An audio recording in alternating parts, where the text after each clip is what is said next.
এখনো কি কোনো কথা শোনা যাচ্ছে না?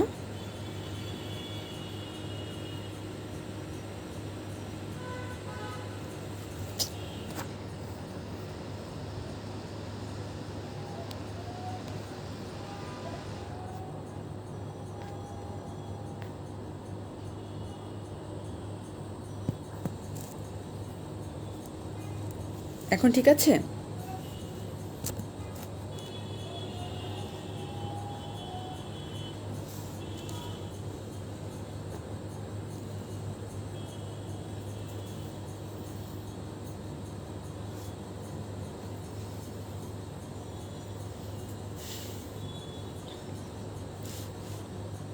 আচ্ছা, ঠিক আছে, আমরা শুরু করে দিই তাহলে।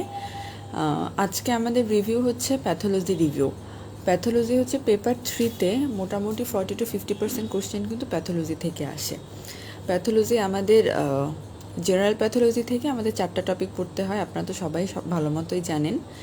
জেনারেল প্যাথোলজি থেকে 4টা টপিক পড়তে হয়। এছাড়া হচ্ছে সিস্টেমিক প্যাথোলজির মধ্যে আমাদের মেইনলি তো আর ওখান থেকে কিছু পড়তে হয় না। সিস্টেমিক প্যাথোলজি আমাদের গাইনি দত্ত বই থেকে হচ্ছে ম্যালিগনেসি চ্যাপ্টারগুলো পড়লেই হয়, তাই না? তো আমরা হচ্ছে প্রথমে জেনারেল প্যাথোলজিটা নিয়ে ডিসকাস করে ফেলি।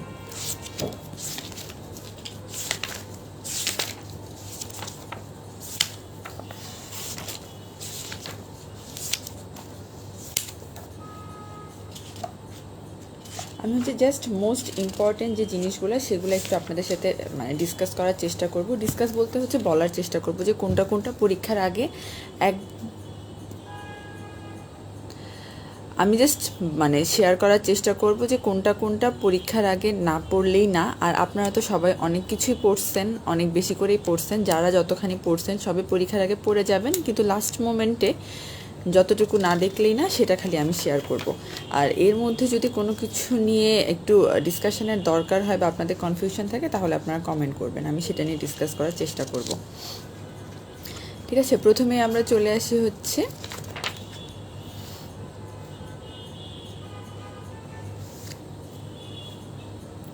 সেলুলার অ্যাডাপ্টেশন, সেল ইঞ্জুরি এই চ্যাপ্টার থেকে। এই চ্যাপ্টারে সব থেকে ইম্পর্টেন্ট প্রশ্ন যেটা আসে সেটা হচ্ছে 4 রকমের যে আমাদের সেলুলার অ্যাডাপ্টেশন আছে সেটা নাম দিয়ে কোনটা সেলুলার অ্যাডাপ্টেশন, কোনটা সেলুলার অ্যাডাপ্টেশন না।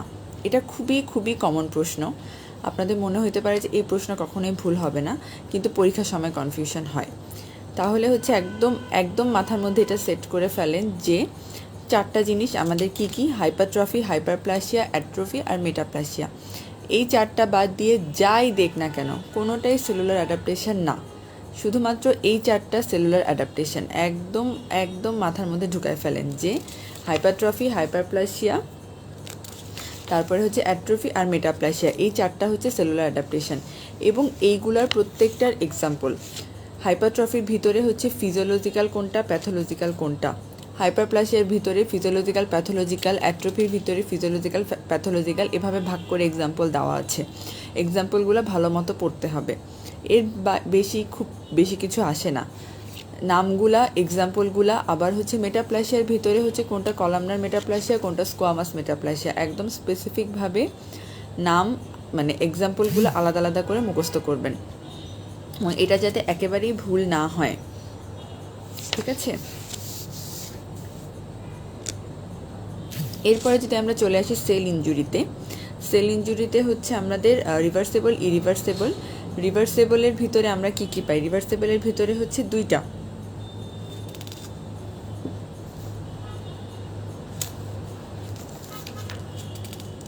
তাই না? রিভার্সেবল সেল ইনজুরি হচ্ছে 2 রকমের, সেলুলার সোয়েলিং আর হচ্ছে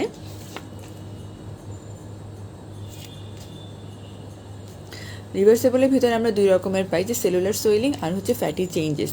সেলুলার সোয়েলিং থেকে হচ্ছে প্রশ্ন ভালোই দেয়, যে সেলুলার সোয়েলিংয়ের ভিতরে হচ্ছে মরফোলজিক্যাল কী কী চেঞ্জেস হয়, বা কোন মরফোলজিক্যাল চেঞ্জেসগুলো সেলুলার সোয়েলিংয়ের ভিতরে থাকে বা থাকে না। আপনারা হচ্ছে রবিন্স খুললে দেখতে পাবেন যে সেলুলার সোয়েলিংয়ের মরফোলজির একটা বক্স দেওয়া আছে। বক্স যেটা আছে সেই বক্সের মধ্যে একদম 4টা হচ্ছে হাইলাইট করে পয়েন্ট দেওয়াই আছে। Plasma membrane alteration, mitochondrial change, dilatation of ER আর হচ্ছে নিউক্লিয়ার অল্টারেশন। এটা হচ্ছে মুখস্থ করে ফেলবেন। ঠিক আছে, এই 4টা একদম মুখস্থ করে ফেলবেন যে কোনটা সেলুলার সোয়েলিংয়ের মরফোলজিক্যাল ফিচার, কোনটা না। ফ্যাটি চেঞ্জেস থেকে খুব বেশি প্রশ্ন আসে না, বা অত আমার চোখে পড়ে নাই। সেলুলার সোয়েলিং থেকে বেশ প্রশ্ন আসে। আর ইরিভার্সেবল সেল ইঞ্জুরির মধ্যে নেক্রোসিস এবং অ্যাপোপ্টোসিস, 2টার মধ্যে পার্থক্য, কোনটা ফিজিওলজিক্যাল হইতে পারে, কোনটা সবসময় প্যাথোলজিক্যাল, এই পয়েন্টগুলো খুবই ইম্পর্টেন্ট। ঠিক আছে, তারপরে হচ্ছে আপনার নিউক্লিয়ার চেঞ্জেস। আপনার নেক্রোসিসের ক্ষেত্রে নিউক্লিয়ার চেঞ্জেস কি কি হয়, আর হচ্ছে অ্যাপোপ্টোসিসের ক্ষেত্রে নিউক্লিয়ার চেঞ্জেস কিভাবে হয় কিভাবে হয় না। এটা খুব সুন্দর একটা পার্থক্যরও একটা হচ্ছে বক্স দেওয়া আছে।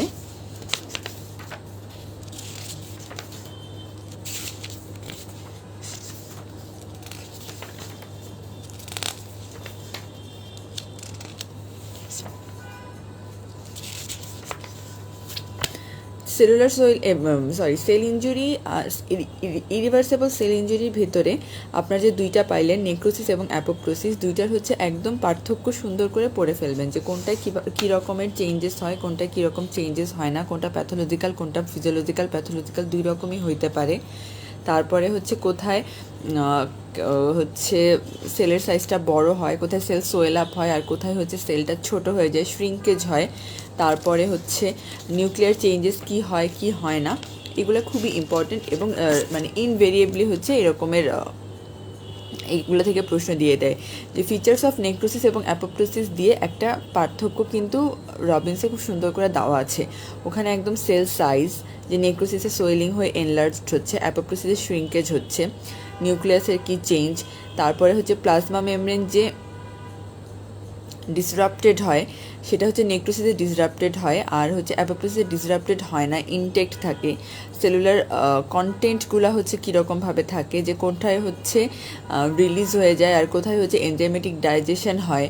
কোনটার মধ্যে ইনফ্লামেশন হয়, এটা খুবই ইম্পর্টেন্ট, যে ইনফ্লামেশন রিলেটেড টু কোনটা, নেক্রোসিস নাকি apoptosis. Inflammation always related to necrosis.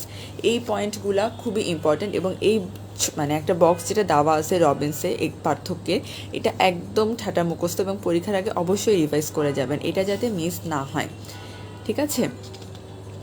তার পাশাপাশি হচ্ছে দেখেন যে আমার সাথে হয়তো আপনাদের এডিশন মিলবে না। এরপরে হচ্ছে একটা নেক্রোসিস এবং অ্যাপোপ্টোসিসের সেলুলার চেঞ্জেসের একটা ডায়াগ্রাম কিন্তু ছবিতে দেওয়া আছে।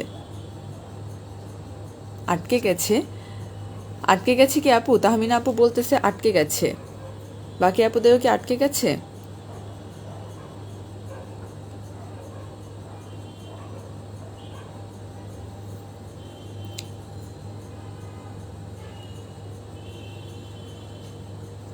আচ্ছা তাহমিনা আপু, আপনার মনে হয় তাহলে নেটওয়ার্কে একটু প্রবলেম হচ্ছে, একটু খেয়াল করেন আপনি। আচ্ছা,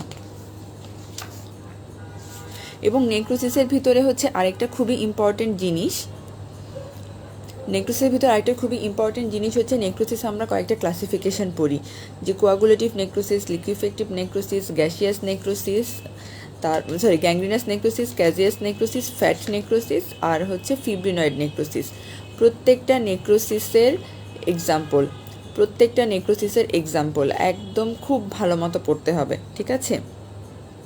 তারপরে হচ্ছে ইনফ্রাক্ট কোথায় পাওয়া যায়, পাস কোন নেক্রোসিসে ফর্ম হয়, এই জিনিসগুলো আপনাদেরকে পড়তে হবে, যে কোথায় হচ্ছে লিউকোসাইট অ্যাকুমুলেশন হয়, কোথায় এনজাইমেটিক ডাইজেশন হয়, এই জিনিসগুলো ভিতরের মরফোলজি যেগুলো, সেগুলো ছোট ছোট করে আপনারা হচ্ছে রিডিং দিয়ে এখান থেকে যেগুলো কি পয়েন্ট আপনাদের কাছে মনে হবে, এখন তো আপনারা সবাই এতটুকু বুঝতেই পারেন, যেটা কি পয়েন্ট হবে আপনারা ছোট ছোট করে পয়েন্ট করে খাতার মধ্যে নোট করে ফেলবেন পরীক্ষার আগে। জাস্ট এখন যখন রিভাইজ করতেছেন সেগুলো ছোট করে নোট করে ফেলেন, যদি আগে করে না থাকেন জাস্ট এগুলো হচ্ছে চোখ বুলায় উল্টায় চলে যাবেন, ঠিক আছে। এবং এক্সাম্পল যেখানে যেরকম এক্সাম্পল পান সব হচ্ছে একসাথে নোট করবেন, যে কোয়াগুলেটিভ নেক্রোসিসের এক্সাম্পল এটা গ্যাসিয়াস, কোয়াগুলেটিভ লিকুইফেক্টিভে খুব একটা ঝামেলা হয় না, তারপরে হচ্ছে ক্যাজিয়াস নেক্রোসিস, ফ্যাট নেক্রোসিস, এইগুলোতে একটু ঝামেলা হয়, যে বইয়ে সব এক্সাম্পল দেওয়া নেই, অনেক জায়গা থেকে অনেক রকমের ওরা এক্সাম্পল নিয়ে আসে। আর আরেকটা জিনিস খুবই ইম্পর্টেন্ট, সেটা হচ্ছে যে কোথায় কী রকমের অ্যাপিয়ারেন্স হয়, কালারগুলো কীরকম হয়, যেমন ক্যাজিয়াসে কী থাকে, যে চিজ লাইক একটা কালার দেখা যায়। তারপরে হচ্ছে ধরেন ফ্যাট নেক্রোসিসে হচ্ছে চকি হোয়াইট একটা অ্যাপিয়ারেন্স দেখা যায়। এই জিনিসগুলো হচ্ছে আপনারা ছোট ছোট করে পয়েন্ট করবেন, যে কোন নেক্রোসিসে কী ধরনের কালার বা কী ধরনের এরিয়া আপনারা পাবেন, ঠিক আছে। তারপরে হচ্ছে সেল ইঞ্জুরি থেকে আরেকটা মেকানিজম থেকেও প্রশ্ন দেয়, যে মেকানিজমের মধ্যে আমরা 6টা স্টেপ পড়ি, যে সেল ডেথের 6টা স্টেপ পড়ি, যে depletion of ATP, mitochondrial damage, তারপরে হচ্ছে ক্যালসিয়াম ইফ্লাক্স, তারপরে হচ্ছে অক্সিডেটিভ স্ট্রেস বা হচ্ছে ফ্রি রেডিক্যালের যে পয়েন্টটা, তারপরে হচ্ছে defect in the membrane permeability, আর হচ্ছে damage to DNA and protein. এখানে হচ্ছে প্রশ্নগুলো এভাবে দেয়, যে ইরিভার্সেবল ড্যামেজ টু দ্য মানে এটিপির কারণে হচ্ছে কি হয় না হয়, বা এটিপি ডিপ্লেশন কোথায় হয়, তারপরে হচ্ছে ইরিভার্সেবল সেল ড্যামেজ কখন শুরু হয়, এটিপি ডিপ্লেশন হইলে কি হয় না হইলে কি হয়, মাইটোকন্ড্রিয়াল ড্যামেজ কখন হচ্ছে ইরিভার্সেবল স্টেজে চলে যায়, এই ধরনের কিছু প্রশ্ন হচ্ছে দিয়ে দেয়। তো এগুলো হচ্ছে আপনারা রিডিং পড়বেন, পড়ে লাইনগুলোকে হচ্ছে মার্ক করবেন, যে এটা হচ্ছে আমার জন্য ইম্পর্টেন্ট বা এখান থেকে শুরু হয়। যেমন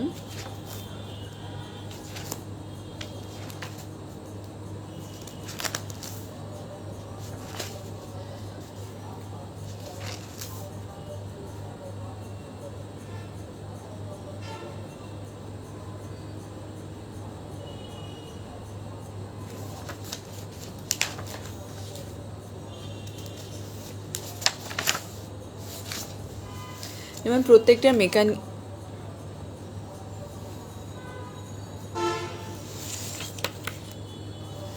তিথি হচ্ছে আপু, ডায়াবেটিসের গ্যাংগ্রিনাস নেক্রোসিসটা কি ড্রাই নাকি ওয়েট নেক্রোসিস হবে? আপু গ্যাংগ্রিনাস নেক্রোসিস হচ্ছে অলওয়েজ ওয়েট নেক্রোসিস, মানে এটা হচ্ছে প্যাথোলজি বইয়ে লেখা আছে, দেখবেন একদম গ্যাংগ্রিনাস নেক্রোসিসের যে লাইনটা আছে লাস্টে দেওয়া আছে, লাইনটা এভাবে লেখা আছে, when bacterial infection is superimposed there is more liquefactive necrosis because of the action of degradative enzyme in the bacteria and attracted leucocyte giving rise to so called wet gangrene. Gangrenous necrosis যদি হয় তখন সেটা হচ্ছে wait gangrene. ঠিক আছে, আপনারা হচ্ছে সবগুলা মেকানিজম একদম এক লাইনে করে পড়ে রাখবেন। যেমন হাইপারট্রফিতে কী হয়, সিনথেসিস অফ দ্য প্রোটিন বাড়ে। হাইপারপ্লাসিয়াতে কী হয়, গ্রোথ ফ্যাক্টর ডিরাইভড প্রলিফারেশন বাড়ে, growth of the new tissue cell from the stem cells এগুলো হয়।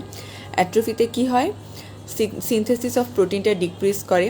মেটাপ্লাসিয়াতে হচ্ছে reprogramming of the stem sales হয়। রিভার্সেবল সেল ইঞ্জুরিতে কী হয়, রিভার্সেবল সেল ইঞ্জুরিতে হয় হচ্ছে রিডিউসড অক্সিডেটিভ ফসফোরাইলেশন।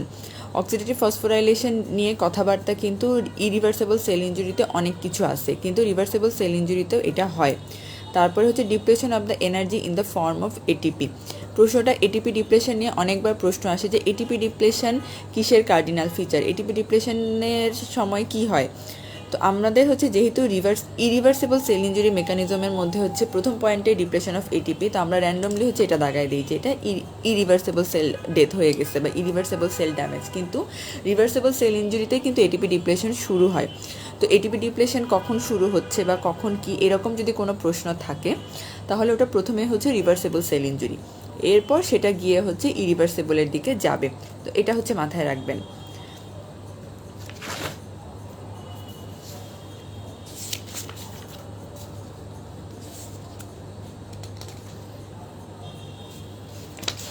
তারপরে হচ্ছে আরও কিছু প্রশ্ন থাকে যে ফ্রি রেডিক্যাল রিমুভাল রিলেটেড কিছু প্রশ্ন অনেক সময় দেয়। এটাও হচ্ছে আপনার মেকানিজমের ভিতরে যেখানে ওই accumulation of oxygen direct free radical এই পয়েন্টটা যে আছে ওখানেই পাবেন যে ফ্রি রেডিক্যালগুলোর ভিতরে কোনটা কোনটা, যেমন ক্যাটালিস, সুপার অক্সাইড ডিসমিউটেস, গ্লুটাথিয়ন পারঅক্সিডেস, এই জিনিসগুলো হচ্ছে ফ্রি রেডিক্যালগুলোকে স্ক্যাভেঞ্জার হিসেবে কাজ করে বা রিমুভ করতে হেল্প করে, এবং কোনটা কিভাবে কাজ করে।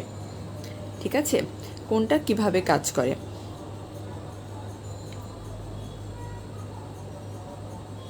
তারপর অ্যান্টিঅক্সিডেন্টের ভিতরে যেরকম vitamin A, E, ascorbic acid, তার মানে কি এ, সি, ই, এই তিনটা হচ্ছে অ্যান্টিঅক্সিডেন্ট হিসেবে কাজ করে।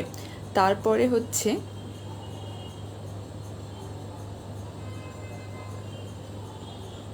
যেমন আয়রন এবং কপার এই দুইটাও কিন্তু হচ্ছে ফ্রি রেডিকেলগুলোকে কমাইতে হেল্প করে। তো এই জিনিসগুলো কিন্তু দিয়ে দেয় ছোট ছোট করে, এগুলা হচ্ছে পড়বেন।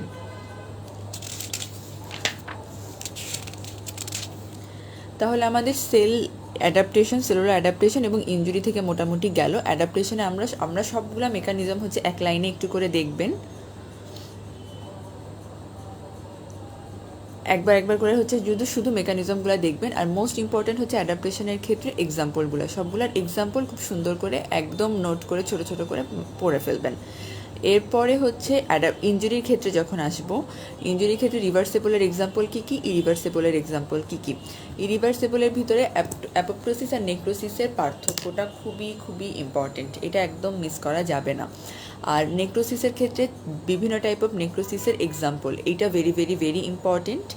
তারপরে হচ্ছে মেকানিজম থেকেও মাঝামাঝি কিছু প্রশ্ন দিয়ে দেয়, সবচেয়ে বেশি প্রশ্ন দেয় হচ্ছে ডিপ্রেশন অফ এটিপি রিলেটেড, তো সেটা হচ্ছে একটু ভালো মতো পড়বেন। আর তারপরে হচ্ছে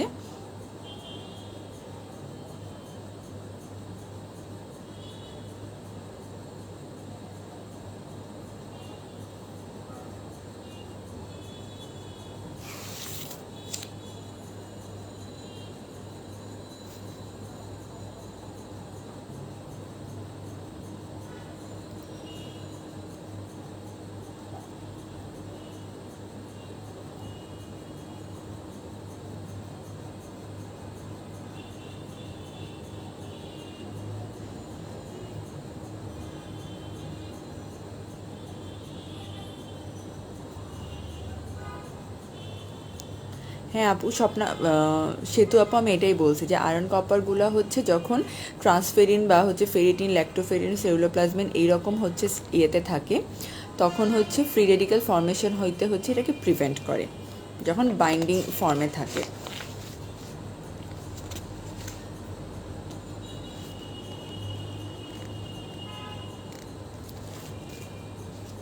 ঠিক আছে, তাহলে হচ্ছে সেল ইঞ্জুরি গেল, সেলুলার অ্যাডাপ্টেশন গেল। এরপরে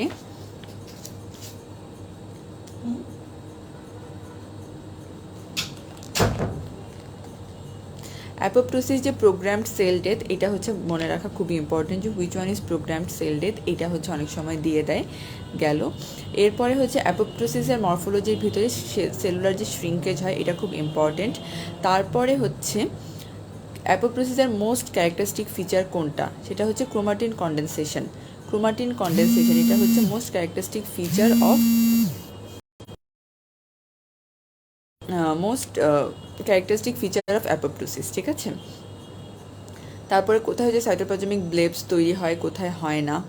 তারপর হচ্ছে ফ্যাগোসাইটোসিস কোনটাতে হয়, কোনটায় হয় না, এগুলো সবই হচ্ছে আসে। এবং আরেকটা জিনিসও আসে যে অ্যাপোপ্টোসিসের ডেফিনেশনের মধ্যেই পাবেন আপনারা যে অ্যাপোপ্টোসিসটা হচ্ছে একটা ওই যে এনজাইমেটিক ডাইজেশন হয়, তাহলে এই জিনিসগুলো হচ্ছে দেয়।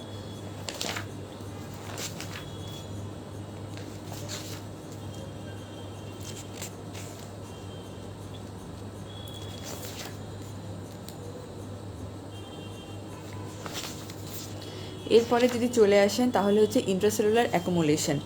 ইন্ট্রাসেলুলার অ্যাকুমুলেশনের মধ্যে হচ্ছে কি কি ইন্ট্রাসেলুলার সাবস্টেন্স অ্যাকুমুলেট হইতে পারে, এইটা একটা প্রশ্ন।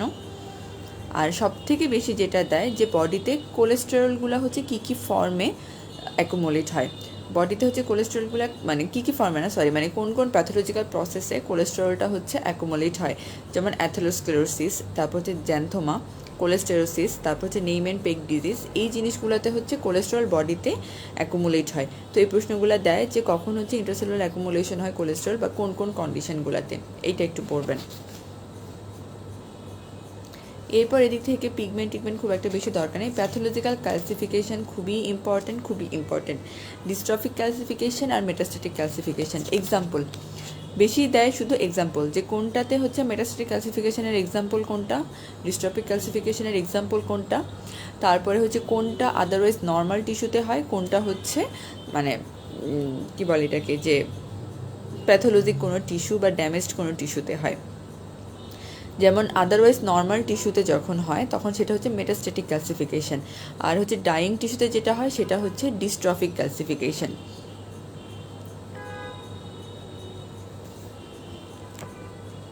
এবং ডিস্ট্রফিক ক্যালসিফিকেশনের থেকেও metastatic calcification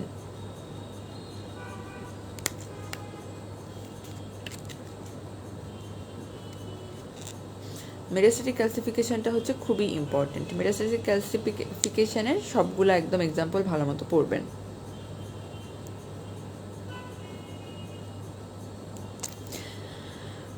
corneal calcification metastatic কি না আপু এই মুহূর্তে মনে করতে পারতেছি না, একটু এটা দেখে জানাইতে হবে আমার।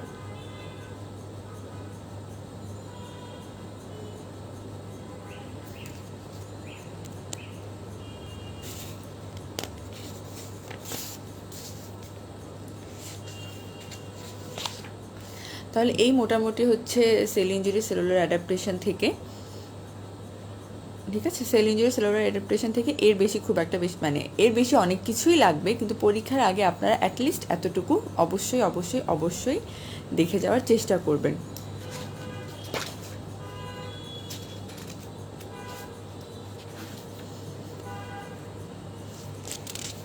এরপরে চলে আসি হচ্ছে আমরা ইনফ্লামেশনে।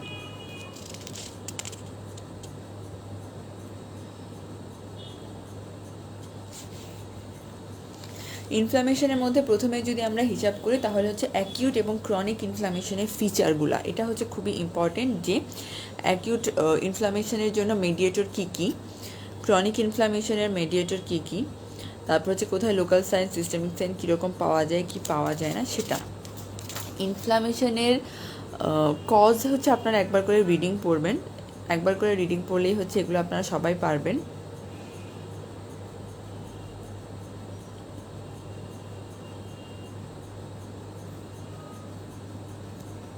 আচ্ছা আপনাদেরকে একটা টাস্ক দিই, ক্লাসিফিকেশান হচ্ছে মেটাস্ট্যাটিক ক্লাসিফিকেশান আর ডিস্ট্রফিক ক্লাসিফিকেশান। আপনারা সুন্দর করে হচ্ছে যে যেটা জানেন সেটা হচ্ছে সুন্দর করে 2টা বক্স বানাবেন, বক্স বানায় গ্রুপে পোস্ট করবেন, তাহলে যে যেটা জানেন না সবার জন্যই হচ্ছে লাভ হবে, যে যেটা জানে সবার মধ্যে হচ্ছে শেয়ার হয়ে যাবে, ঠিক আছে। মেটাস্ট্যাটিক ক্লাসিফিকেশান আর ডিস্ট্রফিক ক্লাসিফিকেশানের যারা যেটা এক্সাম্পল জানেন ছোটো ছোটো করে 2টা বক্স বানাবেন, বক্স বানিয়ে গ্রুপে পোস্ট করবেন।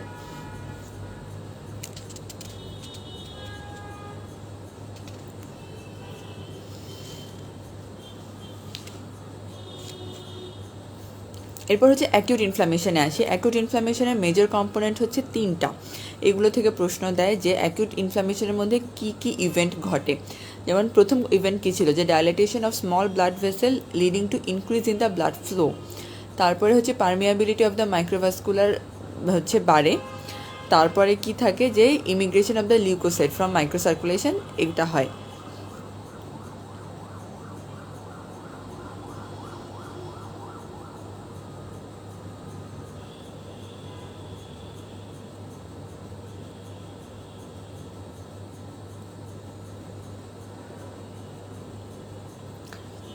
ঠিক আছে, তাহলে অ্যাকিউট ইনফ্লামেশনের জন্য আমাদের হচ্ছে তিনটা পয়েন্ট, এটা আমাদের মনে রাখতে হবে যে স্মল ব্লাড ভেসেল ডাইলেটেশন হবে, পারমিয়াবিলিটি অফ দ্য মাইক্রোভাস্কুলেচার বাড়বে, আর হচ্ছে লিউকোসাইটের ইমিগ্রেশন হবে।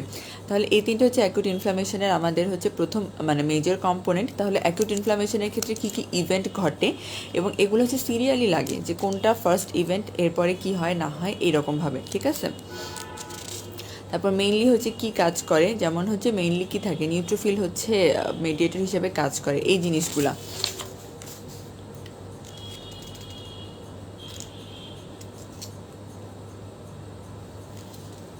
তো প্রত্যেকেই হচ্ছে ভাস্কুলার অ্যাকিউট ইনফ্লামেশনের যেসব ইয়েগুলো আছে মরফোলজির ভিতরে যা যা ইভেন্টগুলো ঘটে, এগুলো হচ্ছে একদম ফ্লো চার্টের মতো করে ছোট ছোট করে হচ্ছে লিখে ফেলবেন, যাতে পরীক্ষার সময় জাস্ট ওইটাই রিভাইজ করে চলে যেতে পারেন।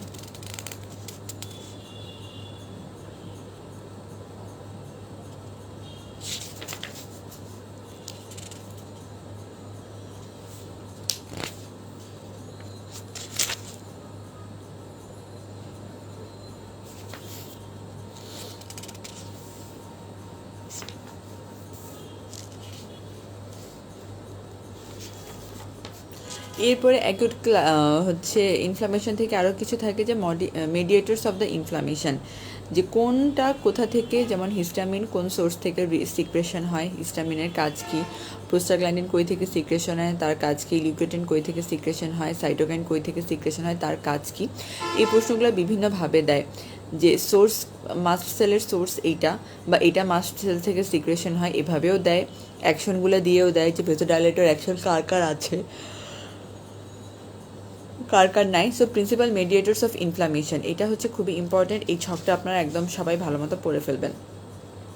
তারপরে হচ্ছে অ্যারাকিডনিক অ্যাসিড মেটাবোলাইটস, মানে হচ্ছে প্রোস্টাগ্ল্যান্ডিন আর লিউকোট্রিন, যেটা প্রোস্টাগ্ল্যান্ডিন আর লিউকোট্রিন জিনিসগুলো হচ্ছে খুবই ভালো মতো পড়তে হবে, যে ভেসোডাইলেটেশন প্রোস্টাগ্ল্যান্ডিন কোনটা কোনটা করে।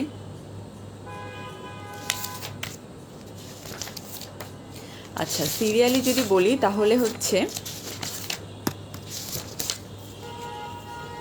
প্রথমে হয় হচ্ছে dilatation of the small blood vessel leading to an increase in the blood flow. তারপর হচ্ছে পারমিয়াবিলিটি অফ দ্য মাইক্রোভাস্কুলেচার বাড়ে। তারপরে হচ্ছে emigration of the leucocyte from microcirculation. আপু, রাবে আপু, এগুলা হচ্ছে আমার এখন তো নতুন করে বোঝানোর মতো বা বলার মতো সময়ও নেই বা কোনো কিছু নেই, কারণ তাহলে অনেক বেশি লেন্দি হয়ে যাবে ক্লাসটা। এটা হচ্ছে অ্যাকিউট ইনফ্লামেশনের একদম শুরুতেই, অ্যাকিউট ইনফ্লামেশন শুরুই হয়েছে রবিনসে এই তিনটা পয়েন্ট দিয়ে, যে acute inflammation has 3 major component, এই তিনটা দিয়ে শুরু হয়েছে। ওটা একটু খুলে একটু কষ্ট করে পড়ে ফেলবেন। রুনা আপু, কোন চার্টটা পুরাটা লাগবে বুঝতে পারিনি, কোন চার্টের কথা জানতে চাচ্ছেন?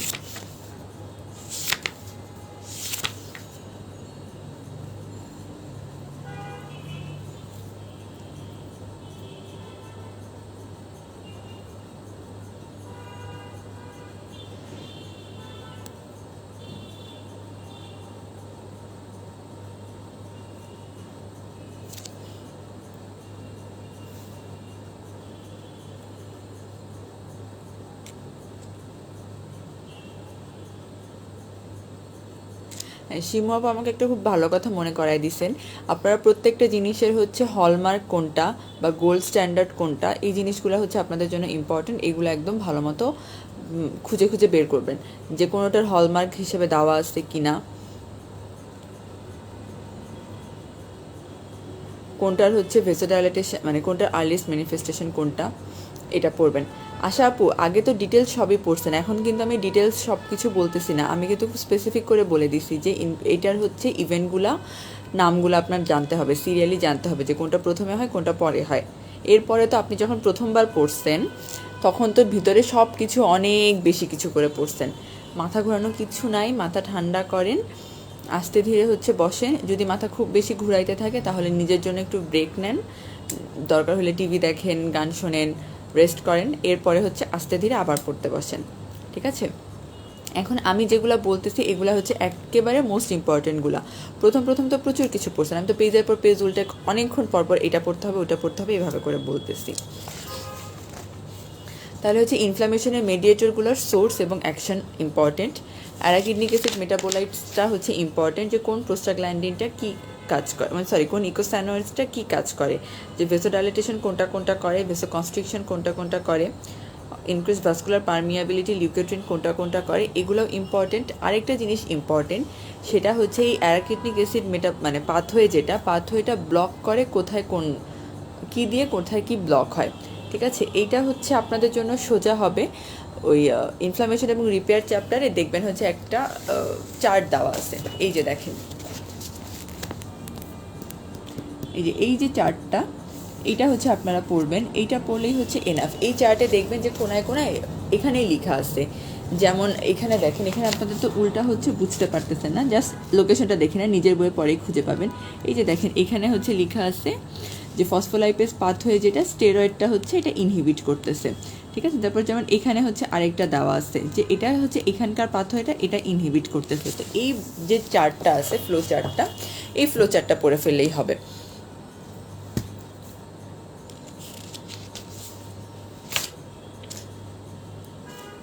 তারপরে হচ্ছে যে সাইটোকাইনগুলোর হচ্ছে প্রিন্সিপাল অ্যাকশনগুলো কী কী, যেমন হচ্ছে টিএনএফ কী করে, ফিভারে কার রোল থাকে, এটা খুবই ইম্পর্টেন্ট, ফিভারে কার রোল থাকে, যে ফিভার হচ্ছে ইন্টারলিউকিন 1 দিয়ে হচ্ছে ফিভারটা মেইনলি হবে।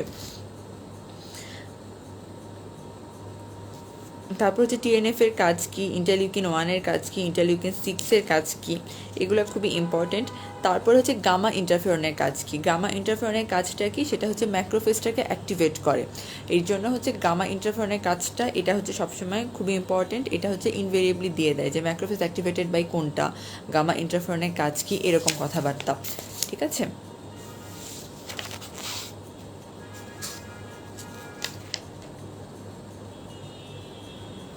কমপ্লিমেন্টার এখানে আমি বলতেছি না, কমপ্লিমেন্ট তো আপনারা মাইক্রোবায়োলজিতে পড়েছেনই। অ্যাকিউট ইনফ্লামেশনের জন্য হচ্ছে বেশি দরকার নেই। আচ্ছা, আরেকটা জিনিস খুবই ইম্পর্টেন্ট, যে অ্যাকিউট ইনফ্লামেশনের আউটকাম বা সিকুয়েলি কী কী হয়, ঠিক আছে? যে একটা হচ্ছে কমপ্লিট রেজলিউশন হয়ে যেতে পারে, আরেকটা হচ্ছে হইতে পারে যে হিলিং হইতে পারে বাই কানেকটিভ টিস্যু রিপ্লেসমেন্ট, আরেকটা হইতে পারে প্রোগ্রেশন টু ক্রনিক ইনফ্লামেশন। তাহলে অ্যাকিউট ইনফ্লামেশনে আমরা কী কী পাইলাম? অ্যাকিউট ইনফ্লামেশনের জন্য আমাদের হচ্ছে ইভেন্টগুলো খুব ইম্পর্টেন্ট সিরিয়ালি, যে কোনটার পর কোনটা হয়, ফার্স্ট ইভেন্ট কোনটা, হলমার্ক কোনটা, তারপরে হচ্ছে মেডিয়েটরগুলো ইম্পর্টেন্ট, অ্যাকিউট ক্রনিক ইনফ্লামেশনের পার্থক্যটা খুব ইম্পর্টেন্ট। এরপরে হচ্ছে আমাদের মেইনলি পড়তে হবে এই যে সেল মেডিয়েটর যেগুলো আসতেছে, যেমন হিস্টামিন, ব্র্যাডিকাইনিন, এগুলো কোথা থেকে রিলিজ হচ্ছে এবং এগুলোর ফাংশন কী।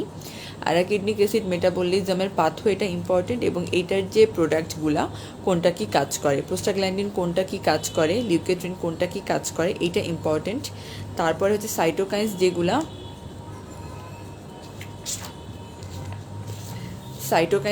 আছে, সাইটোকাইন্সগুলো কোনটা কি ফাংশন,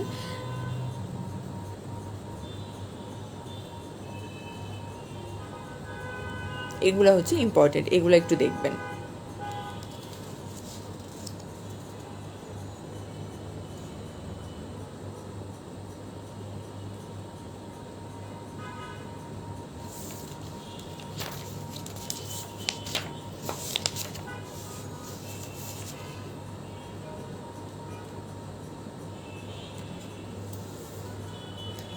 জি আপু, ব্র্যাডিকাইনিনই হচ্ছে কাইনিন, মানে কাইনিনটা হচ্ছে একটু চেঞ্জ হয়ে যেটা হয়ে তারপরে হচ্ছে ব্র্যাডিকাইনিন ফর্মেশন হয়। ওই কাইনিনের ফাংশন যা বা কাইনিন রিলেটেড যা পাবেন ব্র্যাডিকাইনিনের ভিতরে আপনারা সেটাই দিবেন, ঠিক আছে?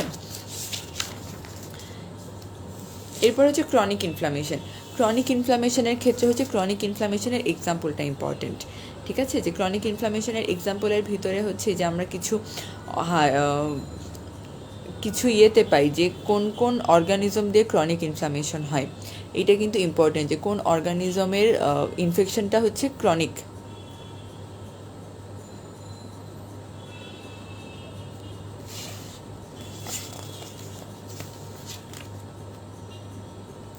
পুরাটা যদি আগে পড়ে না থাকেন আপু, পুরাটা এখন নতুন করে পড়ার দরকার নাই। খালি হচ্ছে আপনি ওই কোন মেটাবলিজমের পরে হচ্ছে যে প্রোডাক্টগুলো হয়, কোন প্রোডাক্টের ফাংশন কি সেটা ইম্পর্টেন্ট, সেটা পড়বেন। আর হচ্ছে ইনহিবিটরগুলো পড়বেন। আপাতত এখন পরীক্ষার আগে তাই পড়েন, যদি আগে পড়ে না থাকে নতুন করে এক্সট্রা পড়ার এখন দরকার নেই। আচ্ছা, যেখানে ছিলাম ক্রনিক ইনফ্লামেশনের কজের ভিতরে কিছু ইনফেকশনের জন্য ক্রনিক ইনফ্লামেশন হয়। এটা কিন্তু ভেরি ভেরি ভেরি ইম্পর্টেন্ট যে কোন কোন অর্গানিজমের কারণে হচ্ছে ক্রনিক ইনফ্লামেশন হয়। এবং এইটা হচ্ছে মাইক্রো পড়ার সময়ও যদি কোথাও কোনোটা পান যে এটা ক্রনিক ইনফ্লামেশন করতেছে, সেটা হচ্ছে আপনারা নোট করে ফেলবেন। তারপর ক্রনিক ইনফ্লামেশনের মেডিয়েটরসগুলা, এটা খুব ইম্পর্টেন্ট। ক্রনিক ইনফ্লামেশনের ভিতরে হচ্ছে আরেকটা জিনিস খুব ইম্পর্টেন্ট যে গ্র্যানুলোমেটাস ইনফ্লামেশনের এক্সাম্পল। গ্র্যানুলোমেটাস ইনফ্লামেশন হচ্ছে কোনটা কোনটা দিয়ে হয় এটা হচ্ছে পড়তে হবে। দেখেন এখানেও কিন্তু হচ্ছে গ্র্যানুলোমেটাস ইনফ্লামেশনের একটা চার্ট কিন্তু রবিনসে দেওয়া আছে। Tuberculosis, leprosy, syphilis, cat scratch disease, sarcoidosis, Crohn's disease, এখানে 6টা এক্সাম্পল দেওয়া আছে টেবিলের ভিতরে। কিন্তু অনেক সময় এই 6টারও বাইরেও অনেক এক্সাম্পল দিয়ে দেয়। তো আমরা নর্মালি মনে করি যে এগুলো সবই ফলস, কিন্তু অনেক সময় দেখা যায় যে ওখান থেকেও দু একটা ট্রু থাকে। তো আপনারা যদি অন্য কোনো কিছু পড়ার সময় কোথাও পান যে এটা ক্রনিক ইনফ্লামেশন করে, নোট করে রাখবেন। তো এই যে 6টা ডিজিজ এবং এই 6টার হচ্ছে অর্গানিজম, যে এই ডিজিজগুলোতে গ্র্যানুলোমেটাস ইনফ্লামেশন হয় এবং গ্র্যানুলোমেটাস ইনফ্লামেশন এই অর্গানিজমগুলো করতেছে, এটা ভেরি ভেরি ইম্পর্টেন্ট।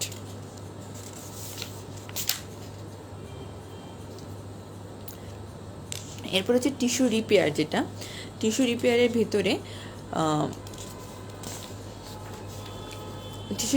ভিতরে হচ্ছে আপনাদের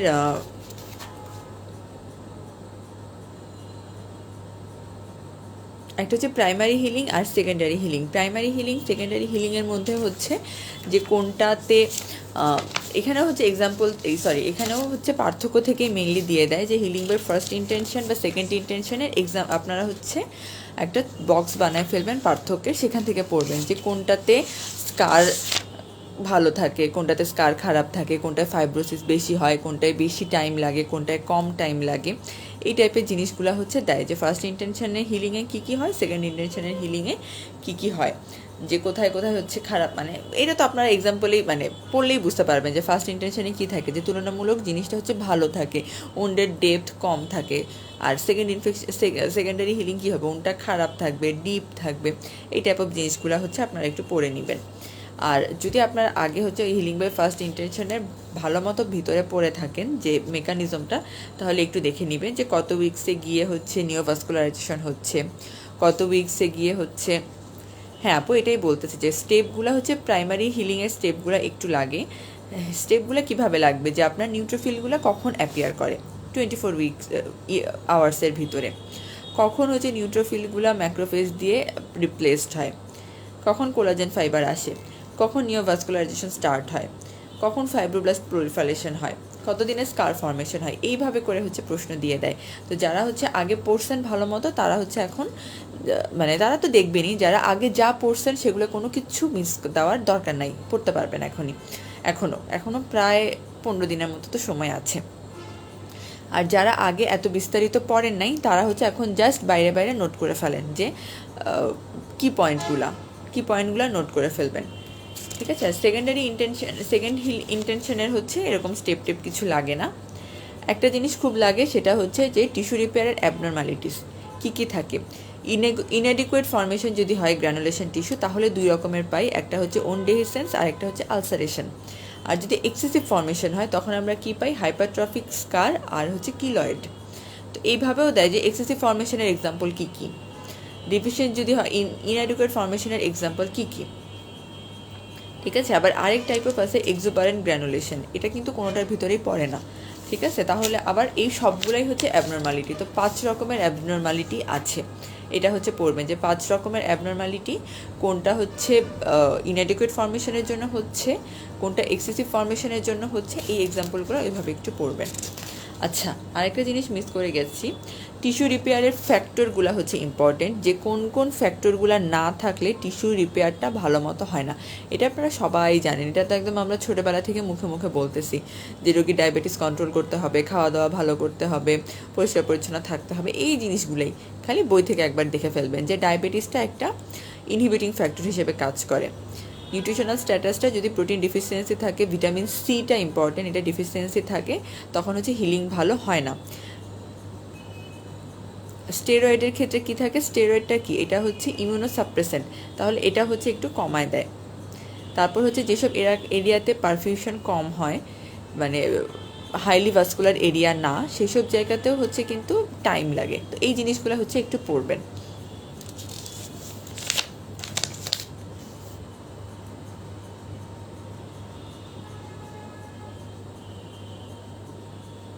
আচ্ছা, হাইপারট্রফিক স্কার আর কিলোয়েডের পার্থক্যটা হচ্ছে আপু, হাইপারট্রফিক স্কারটা হচ্ছে ধরেন আপনার এটা হচ্ছে আপনার ইনসিশন লাইন, হ্যাঁ, এখানে আপনি বাইট টাইট দিয়েছেন, এখন এখানে মানে এখানে কি হবে, এখানে হচ্ছে ফাইব্রোসিসও একটা স্কার ফর্মেশন হবে, কিন্তু স্কারটা হচ্ছে একদম এক্সেসিভ অ্যামাউন্ট অফ কোলাজেন এখানে জমা হয়ে একদম উঁচু মোটা একটা হইলো শক্ত, এইটা হচ্ছে আপনার হাইপারট্রফিক স্কার। আর এই স্কার লাইন থেকে যদি হচ্ছে কোলাজেনগুলা জমা হয়ে ধরেন এটা ছিল আপনার মাঝখান, ধরেন আমার আঙ্গুলের এই মাঝখানটা হচ্ছে আপনার স্কার ছিল, হ্যাঁ, এখন এই স্কারটা যদি এটা ঠিক হয় তখন আপনার হাইপারট্রফিক স্কার, কিন্তু কোলাজেনগুলো ধরেন এদিকে চারদিকে জমা হয়ে আমার এই আঙ্গুলের মতো মোটা একটা হয়ে গেল, এইটা হচ্ছে কিলয়েড, একদম শক্ত মোটা একটা জায়গা, মানে এটা হচ্ছে তার অরিজিনাল যে স্কার লাইন সেটার থেকেও হচ্ছে বের হয়ে আশেপাশে হচ্ছে কোলাজেন জমা হয়ে একটা থিক এরিয়া তৈরি করবে, এই হচ্ছে হাইপারট্রফিক স্কার। তাহলে অ্যাকিউট ক্রনিক ইনফ্লামেশনের হচ্ছে এই যে দেখেন আমাদের কিন্তু রবিনস একটা খুব সুন্দর ছবি দেওয়া আছে, এই যে দেখছেন, এইটা হচ্ছে আপনার হাইপারট্রফিক স্কার, মানে একদম স্কার লাইনের আশেপাশে সব দিকে ফুলে টুলে একদম একটা কীরকম একটা স্ট্রাকচার হয়ে গেছে, এটা হচ্ছে কিলয়েড। আচ্ছা, তাহলে আমাদের দুইটা টপিক শেষ, একটা হচ্ছে সেল ইনজুরি আর একটা হচ্ছে ইনফ্লামেশন। এই দুইটা থেকে কি আর কারো কোনো কিছু জানার আছে?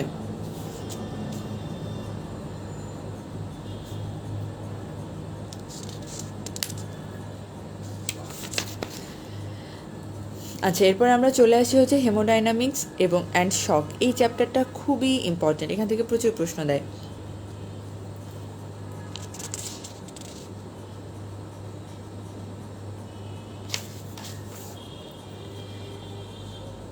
ধরেন প্রথমে যদি আমরা আসি বই সিরিয়ালে, তাহলে হচ্ছে ইডিমা এবং অ্যান্ড ইফিউশন, ঠিক আছে। এখন এর ভিতরে হচ্ছে আমাদের দুই রকমের ফ্লুইড অ্যাকুমুলেট হয়, একটা হচ্ছে এক্সুডেট, একটা হচ্ছে ট্রানজুডেট। এক্সুডেট কি, ট্রানজুডেট কি, এক্সুডেট এবং ট্রানজুডেটের মধ্যে পার্থক্য।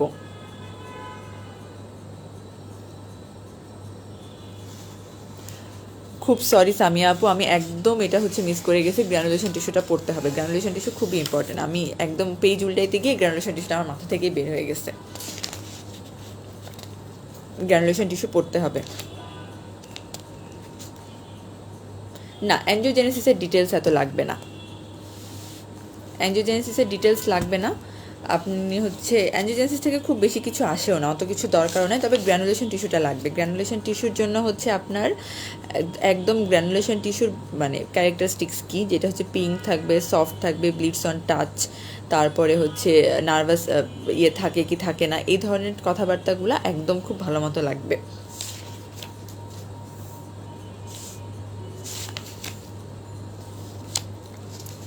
আর কিছু কি বাদ দিয়েছি?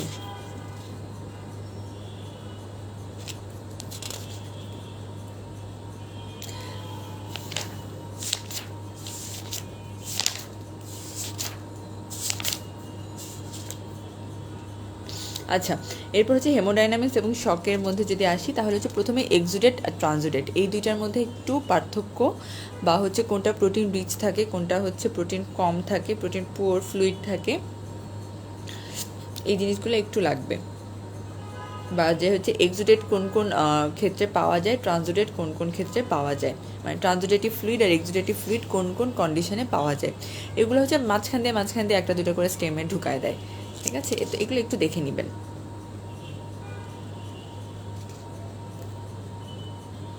এরপর হচ্ছে হাইপারেমিয়া এবং কনজেশন। এই ক্ষেত্রে হচ্ছে হাইপারেমিয়া এবং কনজেশনের জন্য আপনারা শুধুমাত্র এখন এক্সাম্পল পড়েন যে হাইপারেমিয়া কী ক্ষেত্রে, কনজেশন কখন হয়, হাইপারেমিয়া কখন হয়, মানে কোনটা হচ্ছে আর্টারিয়াল অক্লুশনের জন্য হবে আর কোনটা হচ্ছে ভেনাসের জন্য।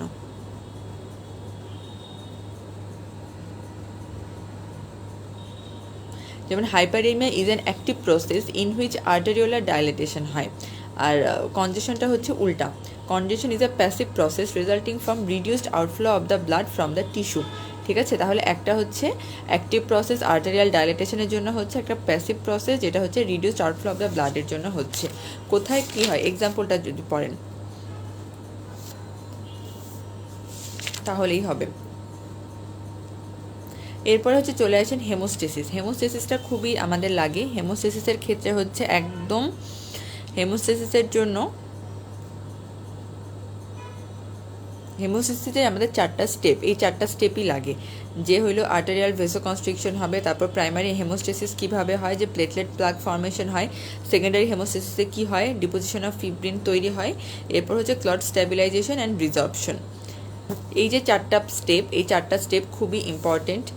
এরপরে হচ্ছে কী কী আমাদের হেমোস্টেসিসের জন্য কী কী দরকার হয়, অ্যাক্টিভলি কী কী পার্টিসিপেট করে, প্লেটলেট কাজ করে, ক্লটিং ফ্যাক্টর কাজ করে, এন্ডোথেলিয়াম কাজ করে। ঠিক আছে, এখন হচ্ছে প্রশ্নগুলো থেকে অনেক রকমের প্রশ্ন দেয়। কিছু কিছু সময় এরকমও প্রশ্ন দেয় যে প্লেটলেট অ্যাডিশন কে করে, প্লেটলেট অ্যাক্টিভেশন কোন কোন ফ্যাক্টর দিয়ে হয়, তারপরে হচ্ছে কোয়াগুলেশন ক্যাসকেডটা কিভাবে কাজ করে। এগুলো হচ্ছে আপনারা যদি আগে পড়ে থাকেন তাহলে হচ্ছে আবার সুন্দর করে পড়বেন, আর যদি পড়ে না থাকেন তাহলে জাস্ট প্লেটেড অ্যাক্টিভেশনের জন্য কোনটা কোনটা কাজ করে, প্লেটেড অ্যাগ্রিগেশন হয় কিভাবে, এইটুকু দু একটা ছোটো ছোটো পয়েন্ট হচ্ছে আপনারা জাস্ট নোট করে রাখবেন, কারণ এখন নতুন করে এত বেশি কিছু আর পড়তে পারবেন না। এরপরে হচ্ছে একটা খুব ইম্পর্টেন্ট জিনিস, সেটা হচ্ছে এক্সট্রিনসিক পাথওয়ে অ্যাসেস করি কী দিয়ে, ইন্ট্রিনসিক পাথওয়ে অ্যাসেস করা হয় কী দিয়ে, আর এক্সট্রিনসিক পাথওয়েতে কোন কোন ফ্যাক্টর কাজ করে, ইন্ট্রিনসিক পাথওয়েতে কোন কোন ফ্যাক্টর কাজ করে। যেমন পিটি বা প্রথম মিন টাইম হচ্ছে আমরা এক্সট্রিনসিক পাথওয়েকে অ্যাসেস করার জন্য কাজ করা হয়, আর অ্যাক্টিভেটেড পার্শাল থ্রোম্বোপ্লাস্টিন টাইম দিয়ে হচ্ছে ইন্ট্রিনসিক পাথওয়ে। ঠিক আছে, এবং হচ্ছে কোনটার ভিতরে কোন কোন ফ্যাক্টরগুলো কাজ করে।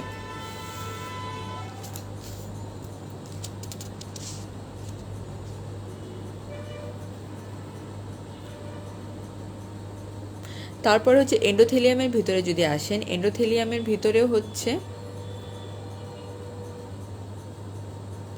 সবারই কি নেটে প্রবলেম হচ্ছে?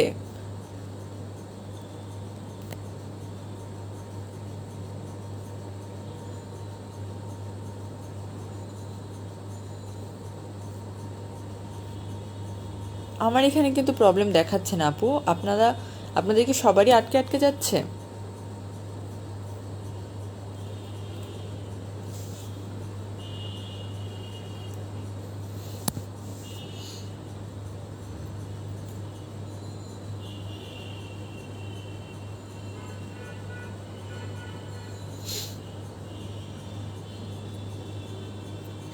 এ কি ভয়ঙ্কর কথা বলতেছেন কে আপু?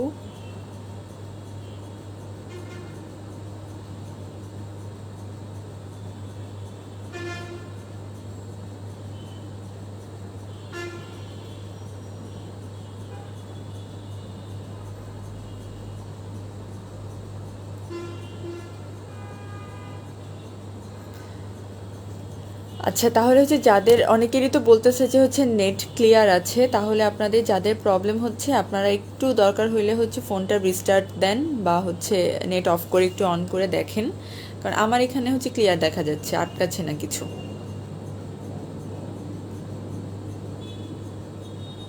আচ্ছা,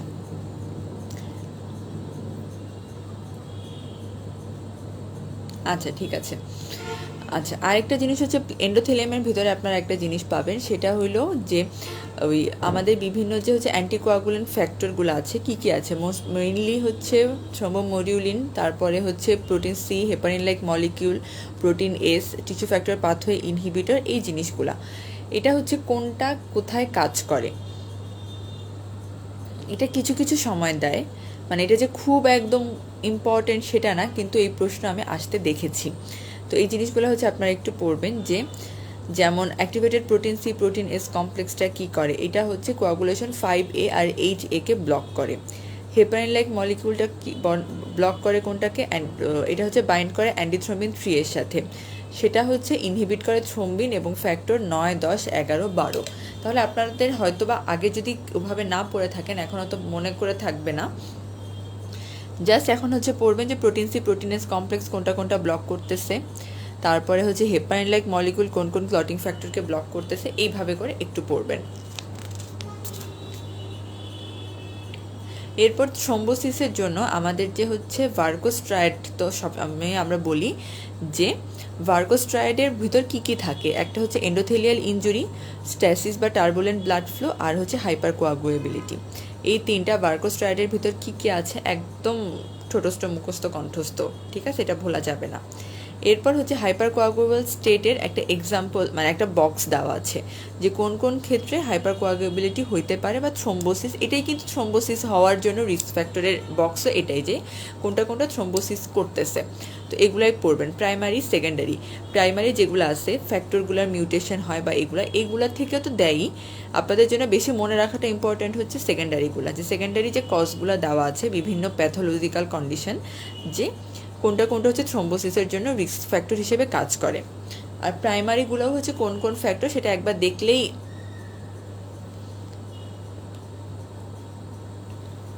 না পড়লে আপু আপনি জাস্ট হচ্ছে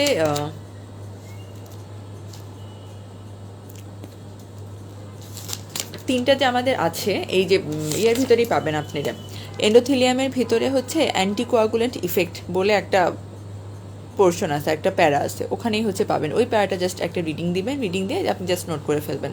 এখন তো নতুন করে পুরাটা পড়ে পুরাটা কনসেপ্ট ক্লিয়ার করার আসলে সময় আর নাই।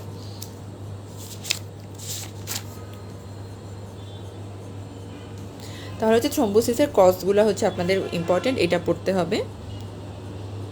অ্যান্টিফসফোলিপিড অ্যান্টিবডি সিনড্রোম যদি সময় পান বা আগে পড়ে থাকেন একটাবার রিডিং দিয়ে, না হলে এখন আর খুব বেশি দরকার নাই। ফেট অফ থ্রোম্বোসিস খুবই ইম্পর্টেন্ট, প্রোপাগেশন হইতে পারে, এম্বোলাইজেশন হইতে পারে, ডিসলিউশন হইতে পারে, আর হচ্ছে অর্গানাইজেশন অ্যান্ড রিক্যানালাইজেশন। ফেট অফ থ্রোম্বোসিসটা হচ্ছে ইম্পর্টেন্ট, এটা পড়বেন। আচ্ছা, কিছু কিছু দু একটা ছোটো ছোটো টার্ম হচ্ছে আপনারা লিখে রাখেন, এটা হচ্ছে দেখবেন মুরাল থ্রম্বাই হচ্ছে কোনটাকে বলে, যেটা হচ্ছে হার্ট চেম্বারে বা হচ্ছে অ্যাওটিক লুমেনের ভিতরে হয়, সেটা হচ্ছে মুরাল থ্রম্বাই, এরকম ছোটো ছোটো একটা দিয়ে দেয়। আবার হচ্ছে হার্ট ভালভের ভিতরে যদি থ্রম্বাই হয় সেটাকে বলে হচ্ছে ভেজিটেশন।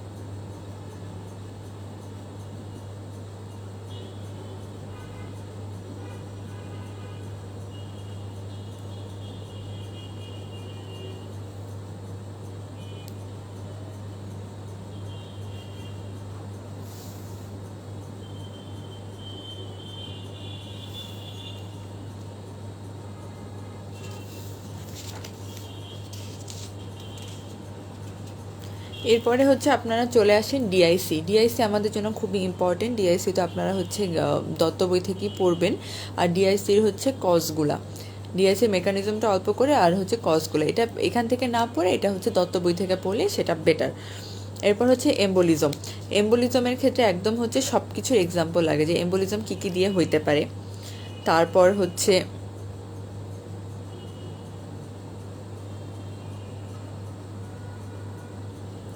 এম্বোলিজমটা কী কী দিয়ে হয়, ঠিক আছে। তারপর হচ্ছে ডিপ ভেনাস থ্রম্বোসিস, এটা আমাদের জন্য খুবই ইম্পর্টেন্ট। ডিভিটি হচ্ছে কোন কোন ক্ষেত্রে হয়, যে পালমোনারি এম্বোলাই থেকে হচ্ছে ডিভিটি হয়, এবং কোন ভেসেল থেকে হচ্ছে বেশি যায়, কোন দিকে হইলে বেশি যায়, কোন দিকে বেশি যায় না। আপু ওভিটি যেটা, সেটা খুব সম্ভবত প্রিন্টিং মিস্টেক বা টাইপিং মিস্টেক হয়েছে, সেটা ডিভিটি হওয়ার কথা।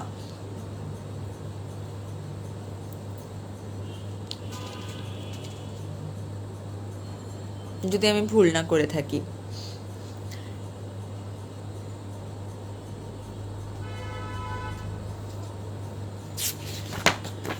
থ্রম্বোসিস থেকে আপনাদেরকে আমি বলে দিই একটু।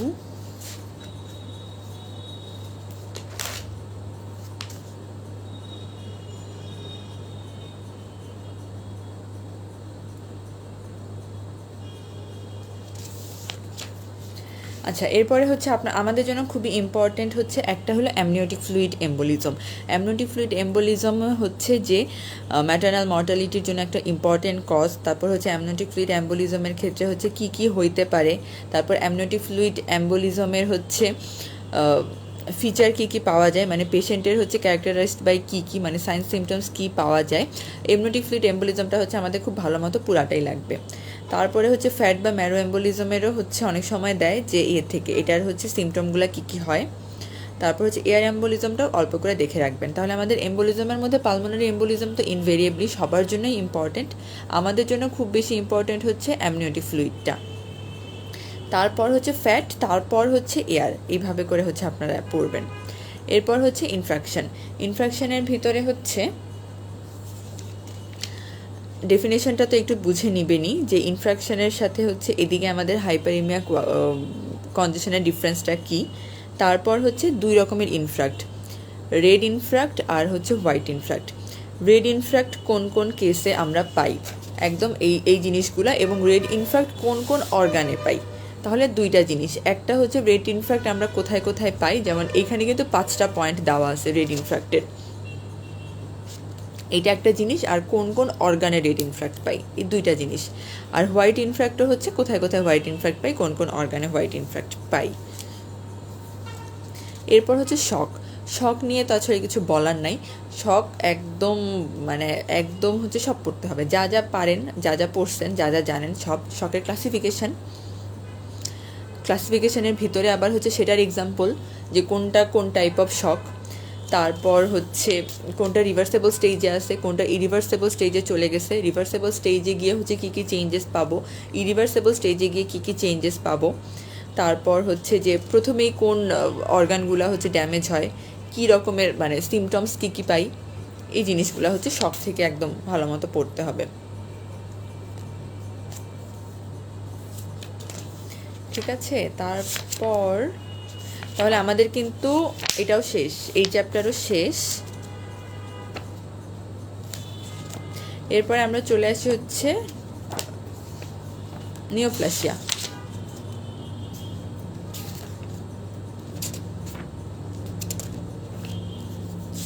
আচ্ছা, নিওপ্লাসিয়ার ভিতরে হচ্ছে সব থেকে বেশি প্রশ্ন কি দেয়, কোনটা হচ্ছে বিনাইন নিওপ্লাসিয়া, কোনটা ম্যালিগন্যান্ট নিওপ্লাসিয়া, এবং যে নামগুলো নিয়ে কনফিউশন থাকে একদম সেই নামগুলো ভর্তি করে দিয়ে দিবে।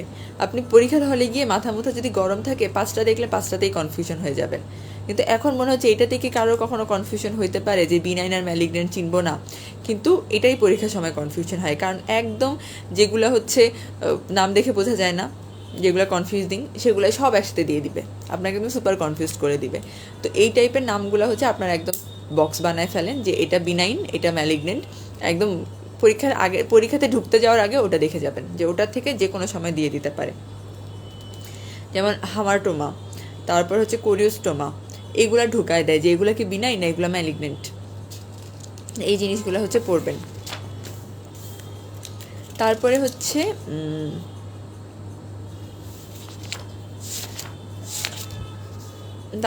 বিনাইন ম্যালিগন্যান্টের ডিফারেন্স, এটাও হচ্ছে খুবই ইম্পর্টেন্ট, যে একদম ক্যারেক্টারিস্টিক ফিচার কী কী পাওয়া যায় সেটা।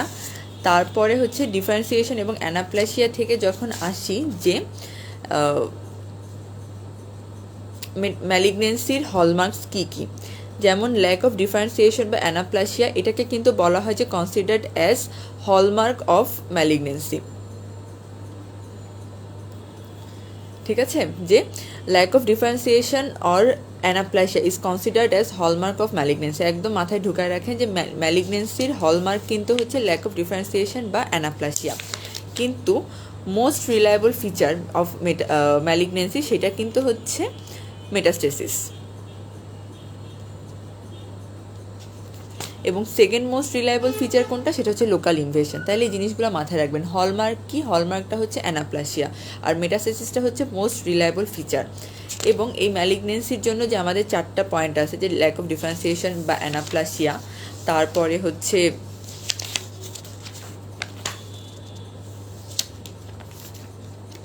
Rate of growth, local invasion, metastasis, এইগুলো হচ্ছে প্রতিটাই আপনার হচ্ছে জানতে হবে, বুঝতে হবে যে আপনার অ্যানাপ্লাসিয়ার ভিতরে আবার অ্যানাপ্লাসিয়া বা ল্যাক অফ ডিফারেন্সিয়েশনের জন্য আপনার ফিচার কী কী পাইতে পারেন, যেমন pleomorphism, abnormal nuclear morphology, mitosis বেশি হবে, loss of polarity, other changes, এই জিনিসগুলো হচ্ছে লাগবে, যে এইগুলা হচ্ছে হয়। তারপর হচ্ছে ডিসপ্লাসিয়াটা কি, এটা একটু বুঝে রাখতে হবে। ডিসপ্লাসিয়াটা কি থাকে, যে ডিসঅর্ডার্ড গ্রোথ, এটা কিন্তু না ম্যালিগনেন্সি না হচ্ছে আপনার ওই সেলুলার অ্যাডাপ্টেশনের ভিতরে যাচ্ছে। তারপরে হচ্ছে আবার এই যে এইরকম জিনিসগুলো দেয়, যে ডিসপ্লাসিয়া যখন পাওয়া যায় তখন সেটা কি হয়, তখন সেটা হচ্ছে কার্সিনোমা ইন সিটু। এটা কিন্তু হচ্ছে বেসমেন্ট মেমব্রেনকে জাস্ট টাচ করে, কিন্তু এটা বেসমেন্ট মেমব্রেনকে ব্রিজ করে চলে যায় না। তো এই যে ছোটোখাটো জিনিসগুলো, এই কনসেপশনটা একটু ক্লিয়ার রাখবেন। এরপর হচ্ছে লোকাল ইনভেশনটা তো সেকেন্ড মোস্ট ফ্যাক্টর। এখন লোকাল ইনভেশন থেকে আপনার জন্য ইম্পর্টেন্ট কি, যে মেটাস্টেসিস থেকে হচ্ছে এটা ইম্পর্টেন্ট, যে কোনটা লোকালি ম্যালিগনেন্ট, কোনটার মেটাস্টেসিস হচ্ছে না। লোকালি ম্যালিগনেন্ট টিউমারের এক্সাম্পল, এটা খুবই খুবই খুবই ইম্পর্টেন্ট, যে যেটার হচ্ছে মেটাস্টেসিস হয় না কিন্তু লোকালি ম্যালিগনেন্ট, এই এক্সাম্পলগুলো পড়তে হবে। এবং এই বাকি 4টা পয়েন্টই হচ্ছে আপনারা মোটামুটি একটু ভালো মতোই দেখবেন। তারপরে হচ্ছে স্প্রেডটা, যে লিমফেটিক স্প্রেড কিসের কোনটার ক্ষেত্রে হয়, কোনটার হচ্ছে হেমাটোজেনাস স্প্রেড হয়, কোনটার হচ্ছে ডিরেক্ট সিডলিং হয়। এইগুলো আপনাদের কিভাবে আসবে, এগুলো যে ফিজিওলজি, ধরেন প্যাথো বইতে কি আমাদের অনেক অনেক লাংসের হ্যান ত্যান, অ্যাড্রেনাল, প্রোস্টেট, এগুলো বিভিন্ন এক্সাম্পল দেওয়া আছে, এইসব এত কিছু লাগবে না।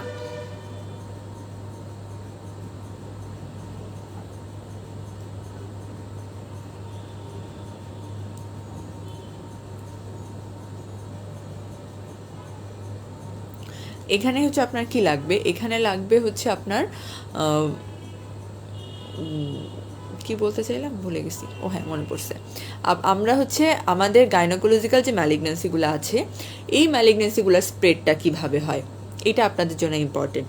তো এখান থেকে হচ্ছে মিলায় একদম গাইনোকোলজিক্যাল ম্যালিগনেন্সিগুলো যখন পড়বেন, একসাথে হচ্ছে গুছায় পড়বেন, যে কোনটার স্প্রেডটা কিভাবে হয়। যে আপনার সিএসার্ভিক্সের লিমফেটিক স্প্রেড আছে, হেমাটোজেনাস স্প্রেড আছে, ডিরেক্ট সিডলিং হইতে পারে, কোনটা কিভাবে হয়। ওভারিয়ান কার্সিনোমা থেকে আমার ক্রুকেনবার্গ টিউমার হইতে পারে।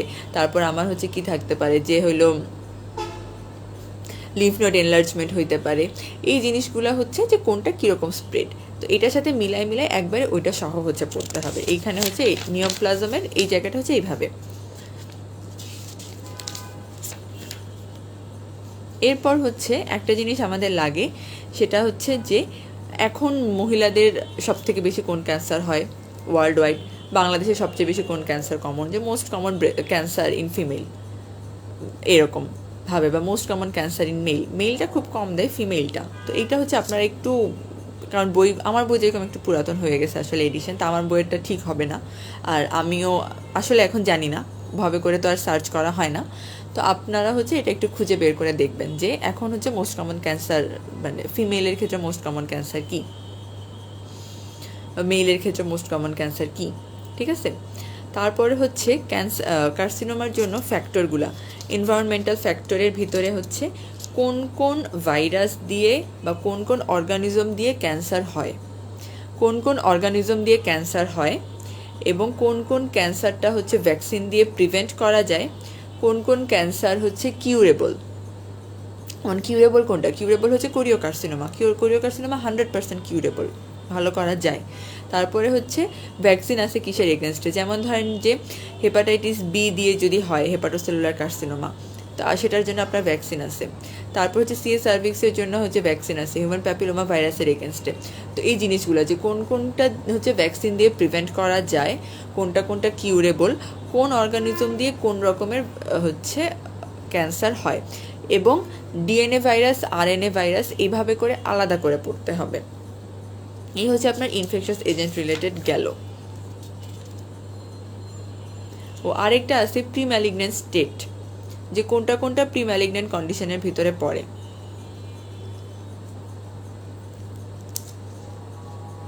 বা হচ্ছে প্রিকারসার লেশন, যেটাই বলুক প্রিকারসার লেশন বা হচ্ছে প্রি ম্যালিগন্যান্ট স্টেট, এটা যেটাই বলুক সেটা হচ্ছে আপনাদের লাগবে। এটারও হচ্ছে যত এক্সাম্পল পাবেন, যেমন ব্যারেট ইসোফেগাস, তারপর কোথাও স্কোয়ামাস মেটাপ্লাসিয়া হইলো, এই জিনিসগুলো কিন্তু হচ্ছে প্রি ম্যালিগন্যান্ট কন্ডিশন। তারপর হচ্ছে লিউকোপ্ল্যাকিয়া, এটা একটা প্রি ম্যালিগন্যান্ট কন্ডিশন। এই জিনিসগুলো হচ্ছে আপনাদের লাগবে, যে প্রি ম্যালিগন্যান্ট কন্ডিশন কাদের কাদের কোনটা কোনটা হয়। আরেকটা জিনিসও লাগে, এটা হচ্ছে যদি মুখস্থ মনে রাখতে পারেন খুবই ভালো, না হলে হচ্ছে টেকনিক্যালি একটু মনে রাখার চেষ্টা করবেন যে কোন কোন এই যে ইয়েগুলো অকুপেশনাল ক্যান্সার, যেমন কোন কোন এজেন্ট বা কোন কোন কি বলে এটাকে সাবস্টেন্স দিয়ে কি ধরনের ক্যান্সার হইতে পারে। যেমন আর্সেনিক বা সিলিকোসিস বা অ্যাসবেস্টোসিস থেকে হচ্ছে লাং কার্সিনোমা হয়, তারপরে হচ্ছে আর্সেনিক থেকে লাং কার্সিনোমা হয়। তো এই জিনিসগুলো হচ্ছে যদি মনে রাখতে পারেন তাহলে একটু মনে রাখার চেষ্টা করবেন, আর না পারলে এখন আর নতুন করার দরকার নেই।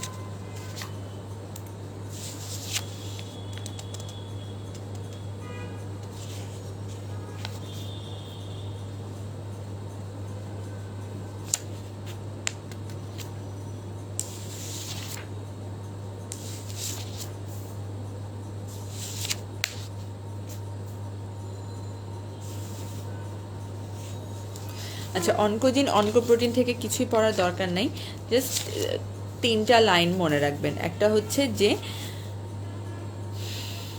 গভর্নর অফ প্রলিফারেশন কোনটা, তারপর হচ্ছে গার্জিয়ান অফ দ্য জিনোম কোনটা, আর হচ্ছে গেটকিপার তো ক্রনিক নিউপ্লাসিয়া তো লাগবে না, গার্জিয়ান অফ দ্য জিনোম কোনটা, এটা হচ্ছে TP53 guardian of the genome, এটা হচ্ছে মনে রাখবেন।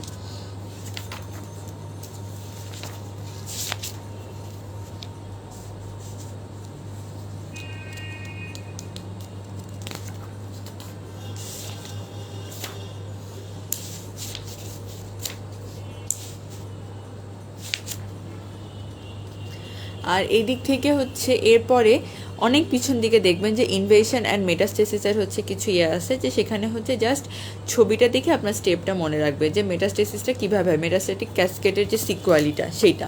এই যে এইটা খালি একটু, এইটা হচ্ছে জাস্ট এই জিনিসটা হচ্ছে একটু পড়বেন, আর ভিতরটি তো এত কিছু পড়ার এখন আর দরকার নেই, জাস্ট এই জিনিসটা পড়ে একবার দেখে রাখবেন।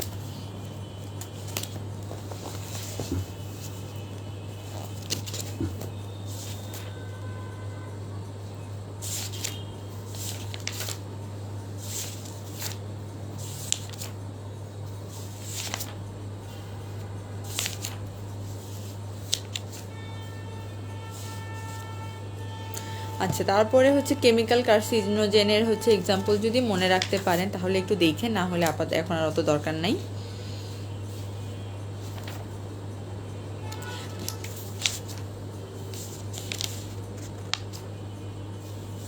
আচ্ছা, এরপরে হচ্ছে খুবই ইম্পর্টেন্ট সেটা হচ্ছে প্যারানিওপ্লাস্টিক সিনড্রোম। প্যারানিওপ্লাস্টিক সিনড্রোম হচ্ছে একদম মোস্ট কমন এন্ডোক্রাইনোপ্যাথি কোনটাতে সব থেকে বেশি হয়, তারপরে হচ্ছে সেগুলো কোনটা কি করে, এগুলো একদম খুব ভালো মতো লাগবে। স্পেশালি যেগুলো হচ্ছে আমাদের বিভিন্ন ডিজিজের সাথে বা গাইনোকোলজিক্যাল বিভিন্ন ক্যান্সারগুলোর সাথে যেগুলো রিলেটেড, সেগুলো তো আরও খুব ভালো মতো পড়বেন। ঠিক আছে, গ্রেডিং স্টেজিং থেকে আমাদের খুব একটা বেশি কিছু লাগে না। লাস্টলি হচ্ছে টিউমার মার্কার যদি সব মুখস্থ মনে রাখতে না পারেন দরকার নাই না, মানে আসলে দরকার আছে, কিন্তু মুখস্থ এত কিছু তো আসলে মনে রাখাটা ডিফিকাল্ট। যেগুলো হচ্ছে যে একই কথা, যেগুলো হচ্ছে আমাদের বিভিন্ন ক্যান্সারগুলোর সাথে রিলেটেড, সেগুলো মিস করা যাবে না। যেমন বিটা ইসিজি আপনাকে একদম ভালো মতোই জানতে হবে, কোনো অপশন নেই। তারপরে ধরেন যে এই যে CA 125, 99, 15, 3 এই জিনিসগুলো খুব ভালো মতো জানতেই হবে। সবথেকে বেশি ভালো হয় পুরোটা টিউমার মার্কারের ছকটাই যদি আপনারা মুখস্থ মনে রাখতে পারেন, এটা হচ্ছে সব থেকে ভালো। ঠিক আছে, তাহলে এই হলো 4টা আমাদের গেল। আচ্ছা, CIS কি আপু কার্সিনোমা ইনসিটু বিনাইন না ম্যালিগনেন্ট? কার্সিনোমা ইনসিটু হচ্ছে এটা একটা প্রি ম্যালিগনেন্ট কন্ডিশনের মতো, মানে ম্যালিগনেন্সির দিকে যাচ্ছে, একদম ম্যালিগনেন্সি হয় নাই। মানে আমরা হচ্ছে স্টেজিং যখন পড়ি তখন হচ্ছে কি পড়তাম যে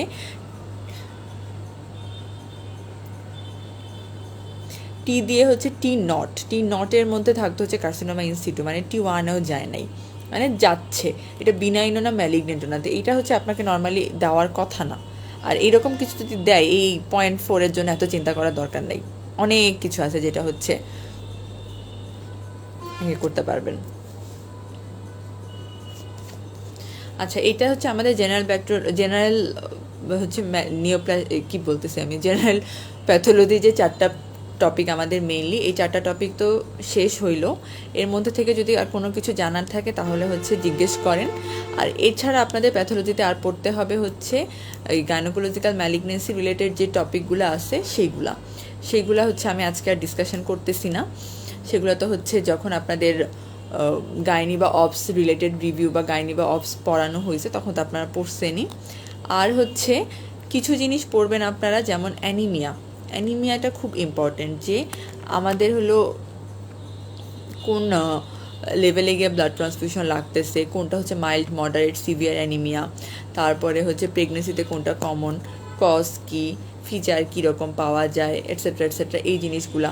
তারপরে হচ্ছে যেরকম কত সালে এটা, 21শে জানুয়ারিতে একটা প্রশ্ন আসছিল এরকম যে মাইক্রোস্কোপিক আয়রন ডেফিসিয়েন্সি অ্যানিমিয়াতে হচ্ছে মোস্ট যে হলমার্ক কোনটা সব থেকে বেশি কমবে, মানে হলমার্কের ভিতরে হচ্ছে যে এমসিবি, এমসিএইচ, এমসিএইচসি, পিবিএ, পিসিবি কোনটা হচ্ছে সব থেকে বেশি কমবে, এই রকমের কথাবার্তাগুলো, এই জিনিসগুলো হচ্ছে আপনারা একটু দেখবেন।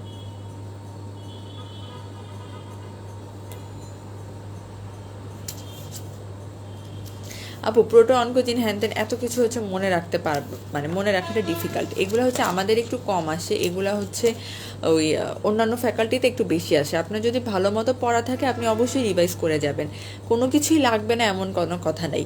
একদম যে লাস্ট মোমেন্টে আপনি বাসা থেকে বের হয়ে যাচ্ছেন তার আগে আপনার যেটা যেটা দেখে যাওয়া একদম মাস্ট, সেইটা হচ্ছে আমি বললাম। আর সব কিছুই তো পড়তে হবে, কোনো কিছু লাগবে না তা তো বলা যায় না।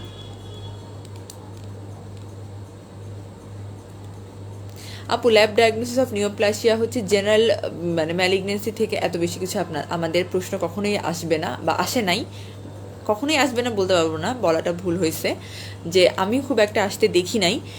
আপনার ল্যাব ডায়াগনোসিস বা ডায়াগনোসিস যেটা, সেটা হচ্ছে আপনার সিস্টেমিক যেগুলো আমাদের দরকার, যেমন ধর আপনার সার্ভাইকাল কার্সিনোমার আপনার ডায়াগনোসিস কীভাবে বা স্ক্রিনিং কীভাবে, ওভারিয়ান কার্সিনোমার ডায়াগনোসিস, স্ক্রিনিং, এই জিনিসগুলো হচ্ছে আপনার দিতে পারে, কিন্তু হচ্ছে এখান থেকে এত লাগবে না।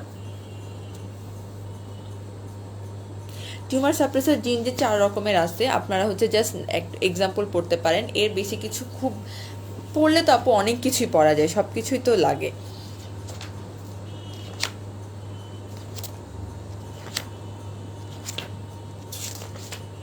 দাঁড়ান আমি বলে দিচ্ছি টিউমার সাপ্রেসার জিন থেকে।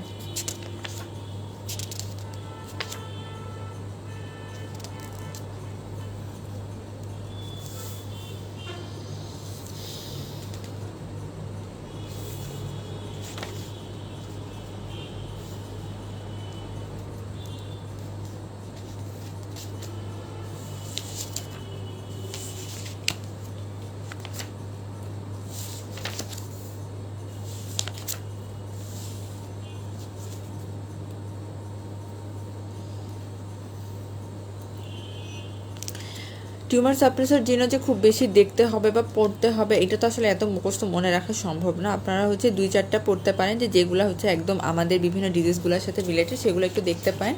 এছাড়া এগুলো নিয়ে হচ্ছে এত স্ট্রেস নেওয়ার দরকার নেই, ঠিক আছে?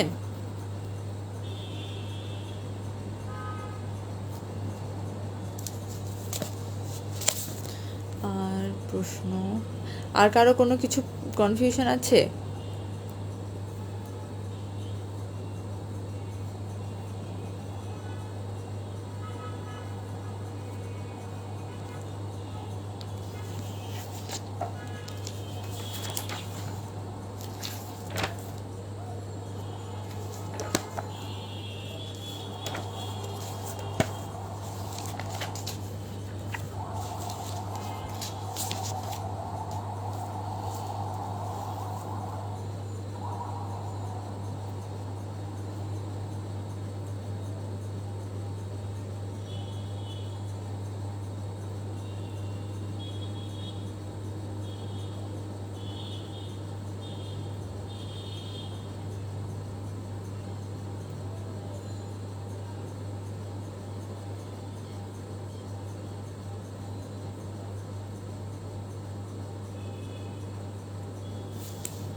আচ্ছা, হেপারিন ইনডিউস থ্রম্বোসাইটোপেনিয়া হচ্ছে কেন হাইপার কোয়াগুয়েবল, এইটার হচ্ছে এত মেকানিজম আপনার এখন লাগবে না, তারপরে হচ্ছে জাস্ট একদম শর্টকাটে বলে দিই। হেপারিনটা এটা হচ্ছে আনফ্র্যাকশনেটেড হেপারিন যখন দেওয়া হয় তখন হয়। আনফ্র্যাকশনেটেড হেপারিনটা দেওয়ার পরে এটা হচ্ছে কিছু অ্যান্টিবডি তৈরি করে, যে অ্যান্টিবডিগুলো হচ্ছে হেপারিন আর প্লেটলেট ফ্যাক্টর যেগুলো সেগুলোকে হলেও রিকগনাইজ করে, এবং এই অ্যান্টিবডিগুলো হচ্ছে প্লেটলেটের অ্যাক্টিভেশন, অ্যাগ্রিগেশন, তারপর হচ্ছে কনজামশন এগুলো করে। এসব করার কারণে প্লেটলেট যখন অ্যাক্টিভেশন অ্যাগ্রিগেশন হয়, তো এই প্লেটলেটগুলো হচ্ছে সার্কুলেশনে আর থাকতেছে না, যে কারণে একটা হচ্ছে থ্রম্বোসাইটোপেনিয়া তৈরি হচ্ছে, এবং এই প্লেটলেটগুলো হচ্ছে অ্যাগ্রিগেটেড হয়ে একটা প্রোথ্রম্বোটিক স্টেজ তৈরি করে, যে কারণে হচ্ছে হাইপার কোয়াগুলেবিলিটি হয়। ঠিক আছে, এটা এখন আর দরকার নেই। ইনশাল্লাহ আপু সবই মনে রাখতে পারবেন, টেনশন করেন না। পরীক্ষার সময় মাথাটা ঠান্ডা রাখবেন, সবাই সব কিছু করতে পারবেন, সবাই সব কিছু পড়ছেন, সারা বছর অনেক কষ্ট করছেন, সবার ভালো হবে। আচ্ছা ঠিক আছে আপু, তাহলে আজকে ক্লাস এখানেই শেষ করে দেই। কারো যদি কোনো কিছু নিয়ে আর কোনো প্রশ্ন থাকে, কনফিউশন থাকে, অবশ্যই কমেন্ট করবেন অথবা হচ্ছে নক দিবেন, কোনো সমস্যা নেই, চেষ্টা করব হেল্প করার। ঠিক আছে, আজকে তাহলে এখানেই শেষ করে দিচ্ছি।